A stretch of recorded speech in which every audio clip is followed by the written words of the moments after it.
നമസ്കാരം. News magazine മലയാളത്തിൻ്റെ ഏറ്റവും പ്രധാനപ്പെട്ട ഒരു അറിയിപ്പിലേക്ക് എല്ലാവർക്കും സ്വാഗതം. സംസ്ഥാന സർക്കാരിൻ്റെ പെൻഷൻ വിതരണം സംബന്ധിച്ച എല്ലാ അറിയിപ്പുകളും നിങ്ങളിലേക്ക് ഈ ഒരു ചാനലിലൂടെ എത്തിക്കുന്നതായിരിക്കും. അപ്പോൾ ഇത്തരത്തിൽ പെൻഷൻ വിതരണം സംബന്ധിച്ച ആദ്യത്തെ അറിയിപ്പുകൾക്കായി ചാനലൊന്ന് സബ്സ്ക്രൈബ് ചെയ്ത് സപ്പോർട്ട് ചെയ്യുക. വീഡിയോ ഒന്ന് ലൈക്ക് ചെയ്ത് കൂടി കാണുവാൻ ശ്രദ്ധിക്കുക. നമുക്കെല്ലാവർക്കും അറിയാവുന്നതുപോലെ തന്നെ 1600 രൂപ പെൻഷൻ, അതായത് 2024 ഏപ്രിൽ മാസത്തെ പെൻഷൻ തുകയുടെ വിതരണം ഈ മാസം ഉണ്ടാകുമെന്ന് സംസ്ഥാന സർക്കാർ നേരത്തെ അറിയിച്ചിരുന്നു. സംസ്ഥാനത്ത് 2024 ഏപ്രിൽ മാസത്തെ പെൻഷൻ തുക കൂടി വിതരണം ചെയ്യാതായപ്പോൾ ഇപ്പോൾ 5 മാസത്തെ പെൻഷൻ തുകയാണ് വിതരണം ചെയ്യുവാൻ ബാക്കിയുള്ളത്. ഇതിൽ 2 മാസത്തെ പെൻഷൻ തുകയായിരിക്കും വിതരണം ചെയ്യുക എന്നായിരുന്നു അറിയിപ്പുകളൊക്കെ വന്നിട്ടുണ്ടായിരുന്നത്.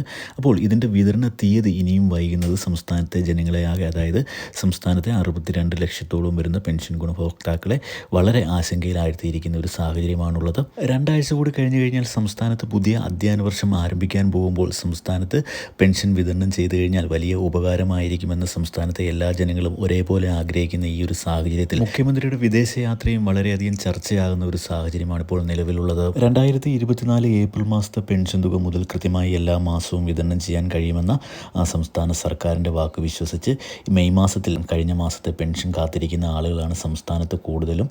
അപ്പോൾ ഈ ഒരു സാഹചര്യത്തിൽ സംസ്ഥാന സർക്കാർ ഉടൻ തന്നെ പെൻഷൻ വിതരണം ആരംഭിക്കണമെന്നാണ് സംസ്ഥാനത്തെ എല്ലാ ഗുണഭോക്താക്കളും സംസ്ഥാന സർക്കാരിനോട് ഒരേപോലെ ആവശ്യപ്പെടുന്നത്. ഇതിൻ്റെ കൂടുതൽ വിശദാംശങ്ങൾ നിങ്ങളിലേക്ക് ഉടൻ തന്നെ എത്തിക്കുന്നതായിരിക്കും. ദയവായി ചാനൽ ഒന്ന് സബ്സ്ക്രൈബ് ചെയ്ത് സപ്പോർട്ട് ചെയ്യുക.